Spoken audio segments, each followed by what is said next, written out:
En poco rato, con su intervención y con el voto de sus diputados, han conseguido destrozar el relato que con tanto esfuerzo ha tratado de construir el señor Lambán para separar al Partido Socialista de Aragón del Partido Socialista de Sánchez. Ha destrozado el relato de la defensa del constitucionalismo, de la Constitución y de la unidad de España. Una unidad que hizo que la sociedad española venciera ante otra lacra que fue el terrorismo. El Estado de Derecho, la justicia y la unidad son herramientas que nos hemos dado todos los españoles para que la verdad esté por encima de la mentira, para que la dignidad supere la ignominia y para que la libertad esté por encima de la traición.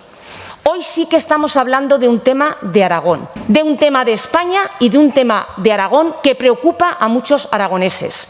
Hoy hablamos de la opinión mayoritaria de los aragoneses, de ese 70% de los aragoneses, de 2 de cada 3 aragoneses, que han manifestado su rechazo absoluto a los indultos, su rechazo absoluto a que los condenados por el Tribunal Supremo por sedición y por malversación, que sin eufemismos es lo mismo que decir que por golpismo y por corrupción, salgan a la calle y sean indultados por el señor Sánchez.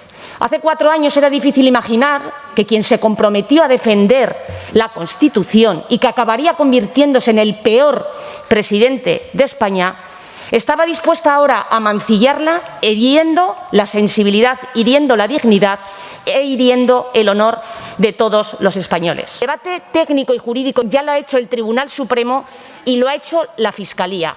Y nosotros sí que respetamos a la justicia, sí que respetamos a los pronunciamientos del Poder Judicial. Hoy era un debate político, donde una vez más se pone de manifiesto que hay un hombre que se cree que está por encima de la ley, por encima de la justicia. Y eso también lo hemos visto aquí en Aragón recientemente.